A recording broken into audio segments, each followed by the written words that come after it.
You Bharat, हर वक्त सच के साथ। नमस्कार, आप देख रहे हैं यू भारत और आपके साथ मैं हूं निशा। बुलेटिन की शुरुआत करेंगे उससे पहले एक नजर सुर्खियों पर।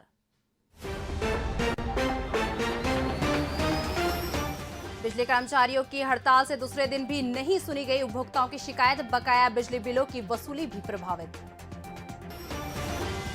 मुख्यमंत्री ने वीडियो कॉन्फ्रेंसिंग के जरिए ली कैबिनेट की बैठक, वंदे मातरम गान के साथ हुई बैठक की शुरुआत। दीपावली पर भीड़ के बावजूद नियंत्रण में कोरोना संक्रमण, प्रदेश भर में केवल 125 एक्टिव केस मौजूद। मध्य प्रदेश के स्थापना दिवस पर रंगारंग कार्यक्रम, प्लेबैक सिंगर मोहित ने की आश्रम विवाद चर्चा से सुलझाने की पैरवी। वन विहार से निकला सांभर कोहे फीजा में पकड़ा गया, वन विभाग की क्रैक टीम ने किया रेस्क्यू।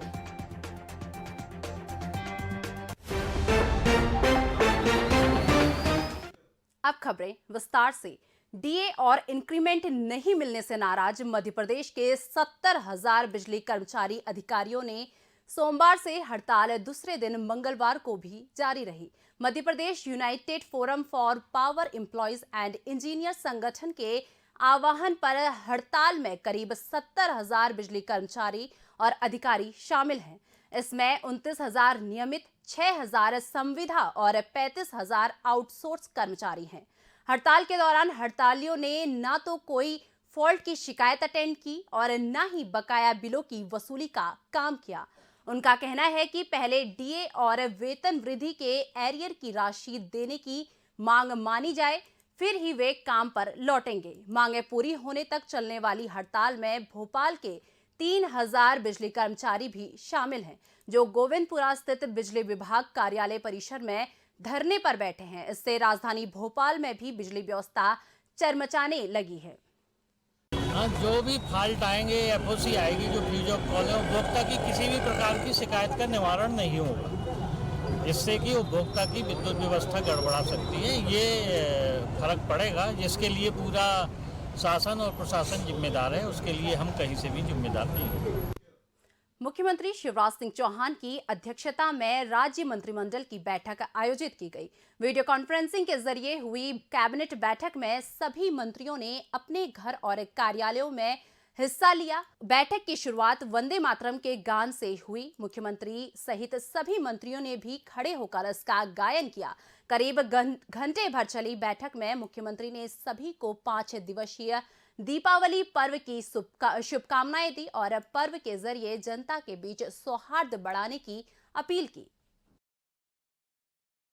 मध्य प्रदेश में दीपावली पर भीड़ भाड़ बढ़ने और कोरोना प्रोटोकॉल में ढिलाई शुरू हो जाने के बावजूद कोरोना नियंत्रण में है। ज्यादातर आबादी के वैक्सीनेशन के चलते प्रदेश में कोरोना संक्रमण की दर 0.02% पर और संक्रमण पर 98.6% पर स्थिर है। गृह मंत्री डॉक्टर नरोत्तम मिश्रा ने बताया कि राज्य भर में 24 घंटे में कोरोना के 10 नए प्रकरण आए हैं, जबकि 5 लोग स्वस्थ हुए हैं। प्रदेश में कोरोना के 121 एक्टिव केस हैं। सावधानी के तौर पर सभी जिलों में बड़ी संख्या में लोगों की जांच की जा रही है। इसके चलते कल सोमवार को 51,953 टेस्ट हुए। कोरोना के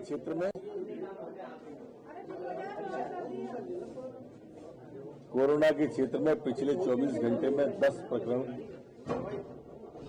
नए आए हैं। 5 लोग ठीक होकर अपने अपने घरों की ओर, गंतव्य की ओर गए।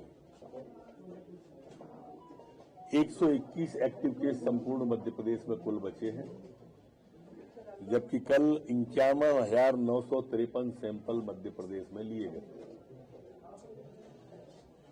अभी हमारी संक्रमण दर 0.01% है, 2% है, जबकि रिकवरी दर 98.6 स्थिर बनी हुई है।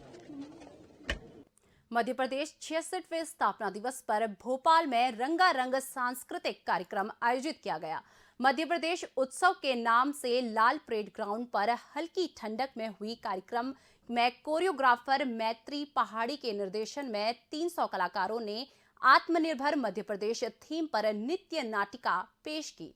उत्सव में जाने माने प्लेबैक सिंगर मोहित चौहान ने चित परिचित अंदाज में गीतों को समा बांधकर माहौल की खूबसूरती बढ़ा दी। इस मौके पर मुख्यमंत्री शिवराज सिंह चौहान ने मोहित सहित हुनर दिखाने वाले कलाकारों का सम्मान किया।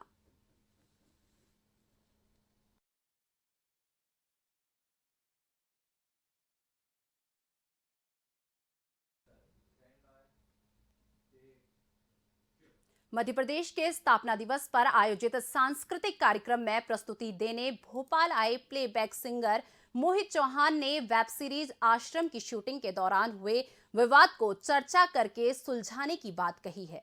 पत्रकारों से बात करते हुए मोहित ने कहा कि भारत में सभी को अभिव्यक्ति और विचार रखने की आजादी है। यदि कुछ आपत्तिजनक है और उससे किसी की भावनाएं आहत होती हैं तो आपस में बात करके मसले को हल करना चाहिए। हालांकि उन्होंने आर्यन खान और बॉलीवुड में ड्रग्स के बढ़ते चलन को लेकर किए गए सवालों को टाल दिया। उन्होंने मध्य प्रदेश और खास तौर पर भोपाल को खूबसूरत बताया। मोहित ने मध्य प्रदेश फिल्म इंडस्ट्री विकसित करने की पैरवी की। मैं भोपाल में ही बड़ा हुआ हूँ और उस वक्त मैं कल्पना भी नहीं कर सकता था कि एक दिन ऐसा भी होगा कि भोपाल में एक फिल्म फेस्टिवल हो। भोपाल सांस्कृतिक कैपिटल रही है भारत की। भारत भवन जब खुला था, जो लोग जानते हैं, तब से एक सांस्कृतिक कैपिटल माना जाता था, पर धीरे धीरे वो कहीं पे कम हो गया। तो सबसे पहले तो मैं चित्र भारती का बहुत बहुत धन्यवाद करता हूं कि आप लोगों ने इस फेस्टिवल को भोपाल में लाने की कोशिश की। ये फेस्टिवल क्यों इम्पोर्टेंट है, मैं आपको सिर्फ ये बताना चाहता हूं। ये इसलिए इम्पोर्टेंट नहीं कि एक फिल्म फेस्टिवल है। आज कुछ ऐसा माहौल हो गया है देश में कि हम लोगों ने संस्कृति को बॉलीवुड से जोड़ के खत्म कर दिया। आज बच्चों का जन्मदिन हो, किसी का मुंडन हो, गणपति का त्योहार हो, शादी हो, कोई राजनेता लोगों का फंक्शन हो, और तो और रिलीजियस गुरुओं के भी फंक्शन हो, आप देखिए बॉलीवुड के गानों से शुरू होते हैं, बॉलीवुड के गानों पे आपके भी बच्चे जो हैं बॉलीवुड के गानों पे डांस करते। लेकिन आखिर भारत है क्या जिसपे हम इतना गर्व करते हैं? हम कहते हैं ये भारत है, ये भोपाल है, जिसपे हमें प्यार है। वो क्या है? कोई भी जो एक सभ्यता है या एक संस्कृति या एक राष्ट्र है, वो सिर्फ एक ज्योग्राफिक रीजन नहीं है, वो वहां की कहानियां हैं। आज आप जो पार्टीशन के बारे में जानते हैं, आज हम जो एक वैदिक पीरियड के बारे में जानते हैं, सारे हमारे पुराण जो ये हैं क्या? ये कहानियां हैं उस वक्त की एक सोशो पॉलिटिकल कल्चरल जो एक मनस्थिति है। अगले साल होने वाले कांग्रेस के संगठन चुनाव के लिए पार्टी ने देश भर में 1 नवंबर से सदस्यता अभियान शुरू कर दिया है। मध्य प्रदेश में इस अभियान का शुभारंभ कांग्रेस के प्रदेशाध्यक्ष कमलनाथ ने किया। इस मौके पर प्रदेश कार्यालय में हुए कार्यक्रम में बड़ी संख्या में पार्टीजन मौजूद रहे। कार्यक्रम में कमलनाथ ने कांग्रेस नेताओं और कार्यकर्ताओं से ज्यादा लोगों को पार्टी का सदस्य बनाने की अपील की। उन्होंने अभियान के दौरान बनने वाले नए सदस्यों के लिए पार्टी हाईकमान द्वारा तय की गई 7 शर्तों का पालन करने को कहा। उन्होंने संगठन में अवांछित लोगों को रोकने के लिए सदस्यता अभियान में खास सावधानी बरतने को कहा। पार्टी का सदस्यता अभियान खत्म होने के बाद संगठन के चुनाव कराए जाएंगे।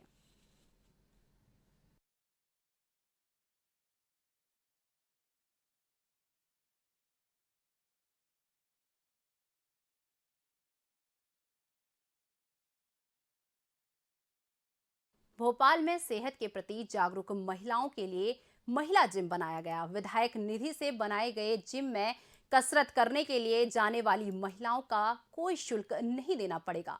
स्थानीय विधायक आरिफ मसूद ने एक कार्यक्रम में राजधानी के पहले महिला जिम का लोकार्पण किया। यूनानी शिफाखाने के पास वार्ड क्रमांक 20 में स्थित जिम के शुभारंभ अवसर पर बड़ी संख्या में महिलाएं उपस्थित रही। इस जिम में चौक, इब्राहिमपुरा, बुधवारा, इतवारा, आजाद मार्केट सहित आसपास के घने क्षेत्र की महिलाएं एक्सरसाइज कर अपने स्वास्थ्य को स्वस्थ रख सकेंगी। आया था पहले चौपाल का निर्माण करने, यहाँ पूरा डंप पड़ा रहता था, कचरे वचरे डंप होते थे। वो जगह खाली कराकर जब मैंने आशीष कानू जी चौपाल के नाम से चौपाल बनाई, तब मैंने ये पार्क देखा था। ये पार्क पंडित दुर्गादास जी के मेहता जी के नाम पे है और बिल्कुल डंप पड़ा हुआ था। बेपनाह गंदगी थी, लाइट नहीं थी, दरख्त बड़े बड़े थे, जालियाँ टूटी हुई थी, दीवार टूटी हुई थी। तो मैं उसी दिन तय कर रहा था कि इसमें एक ओपन जिम बनाया जाए। तो आज इस पार्क में एक ओपन जिम का भी निर्माण किया गया है तो मेरी विधायक दीदी से, और उम्मीद करूंगा कि चौक की भी जनता और आसपास के इलाके की जो महिलाएं, तो ये खास बात इसकी है कि इसे महिला ओपन जिम रखा है। इसमें जिम के अंदर जेंट्स अलाउ नहीं है, तो ये ओपन जिम में जो महिलाएं हमारी परेशान होती हैं चौक की और सिटी की, वो इधर नहीं जाएंगी और यहाँ पर। फिलहाल वक्त हो चुका है एक छोटे से ब्रेक का। ब्रेक के बाद फौरन हाजिर होते हैं।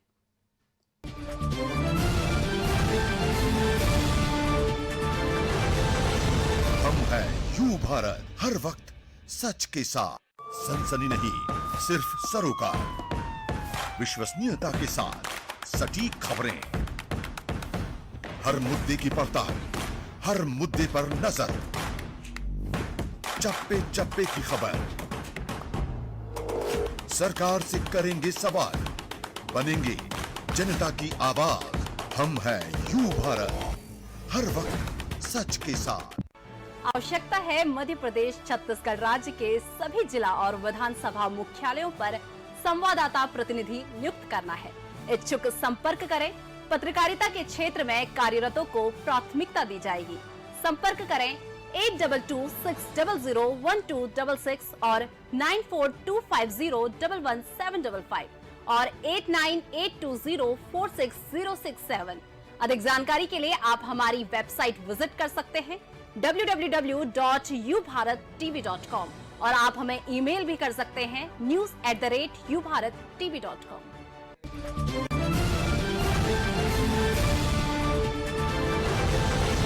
हम हैं यू भारत, हर वक्त सच के साथ। ब्रेक के बाद एक बार फिर से आपका स्वागत है। रुक करते हैं अन्य खबरों का। इंदौर के बाणेश्वरी कुंड बाण गंगा पर सार्वजनिक गौशाला को तोड़ने के नगर निगम के आदेश को इसका संचालन कर रहे श्रद्धालुओं ने इसका विरोध किया और इसे तुगलकी फरमान बताया। श्रद्धालुओं ने मंदिर परिसर में आवारा गायों के लिए उनके द्वारा निजी खर्च पर संचालित गौशाला को बचाने के लिए हिंदुओं और हिंदूवादी संगठनों से मदद मांगी ताकि गौशालाओं को टूटने से बचाया जा सके। उन्होंने कहा कि सार्वजनिक गौशालाओं के माध्यम से बेसहारा गायों को भोजन मिल जाता है और गायों को पवित्र मानने के बावजूद उसका ठिकाना छीनना न्याय संगत नहीं है। श्रद्धालुओं ने प्रशासन से भी गौशाला तोड़ने का आदेश वापस लेने को कहा।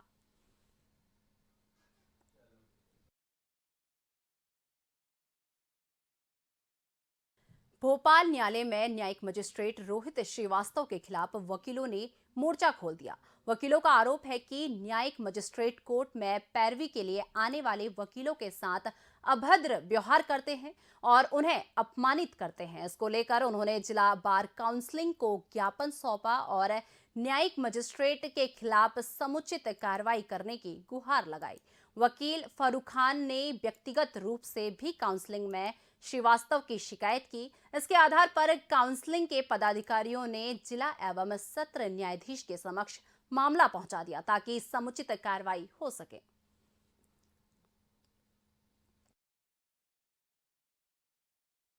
दीपावली पर मिलावट रोकने के लिए मध्य प्रदेश में नापतोल विभाग ने सघन जांच अभियान शुरू किया है। इसके तहत भोपाल में पहले दिन 221 दुकानों में जांच की गई और 34 प्रकरण बनाए गए। विभाग की टीम ने भोपाल के जांच में मिठाई बेकरी के 12, किराने के 2, डिब्बा बंद वस्तुओं पर घोषणा नहीं होने के 4 और अन्य 16 मामले दर्ज किए हैं। विभाग के निर्देश पर रायसेन, मंडीदीप और ओबेदुल्लागंज में भी मिठाई विक्रेता और किराना विक्रेताओं के 30 स्थानों पर जांच करने के बाद 10 प्रकरण पंजीबद्ध किए गए हैं। सीहोर में भी जांच अभियान के दौरान मिलावट संबंधी 8 अपराध पंजीबद्ध किए गए हैं।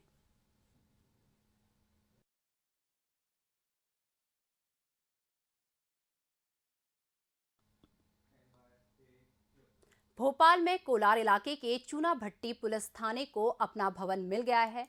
आधुनिक सुविधाओं से सुसज्जित थाना भवन का सोमवार को लोकार्पण किया गया।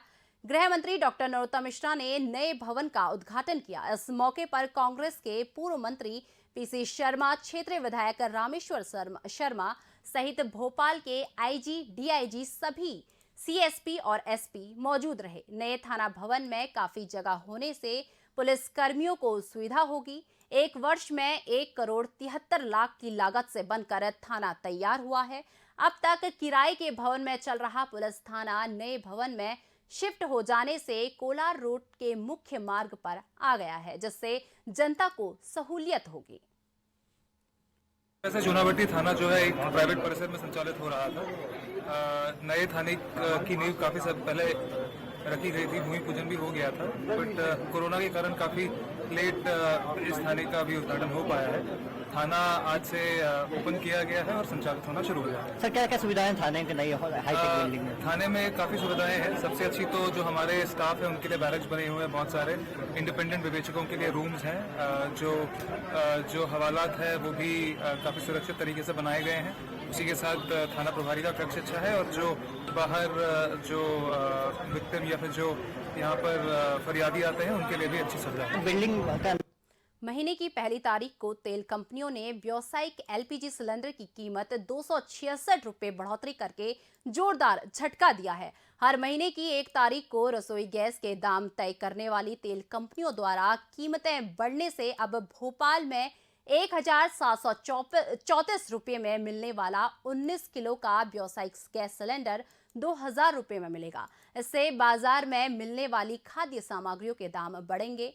हालांकि घरेलू रसोई गैस सिलेंडर की कीमत में कोई वृद्धि नहीं की गई है, लेकिन पेट्रोल डीजल की कीमत 35 पैसे बढ़ाकर आम आदमी पर बोझ बढ़ गया है।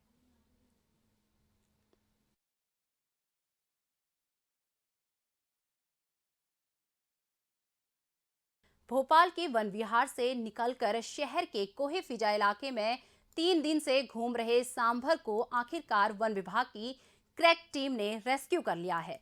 3 दिन पहले सांभर को सड़क पर देखने की स्थानीय नागरिकों की सूचना पर पहुंचे वन विभाग के अमले को सांभर नहीं मिला था। वन विभाग ने सांभर को पकड़ने के लिए पर्चे बांटे कर मदद मांगी थी। इसके चलते एक व्यक्ति को घर की छत से सोफिया कॉलेज के पास मैदान में जैसे ही सांभर दिखा, उसने इसकी सूचना तत्काल वन विभाग को दे दी। वन अमले ने भी देर नहीं लगाई और डीएफओ आलोक पाठक के नेतृत्व में क्रैक टीम ने जाल डालकर उसे रेस्क्यू कर लिया और वापस वन विहार पहुंचा दिया। फिलहाल वन विहार में सांभर को अलग बाड़े में रखा गया है।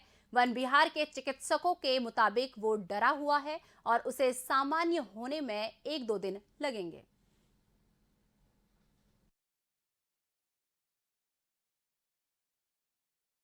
मध्य प्रदेश की औद्योगिक राजधानी इंदौर में 5 दिवसीय दीपोत्सव पर्व शुरू होने के 1 दिन पहले ही एक दुकान में भीषण आग लग गई। ये घटना इंदौर के दिल यानी हृदय स्थल राजबाड़ा क्षेत्र में हुई, जब एक दुकान में दोपहर में अचानक आग लग गई। इससे समूचे क्षेत्र में अफरा तफरी का माहौल बन गया।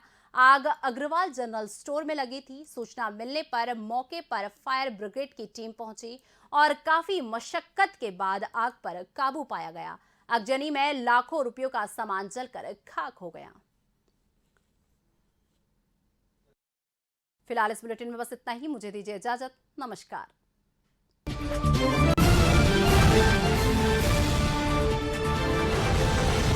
हम हैं यू भारत, हर वक्त सच के साथ।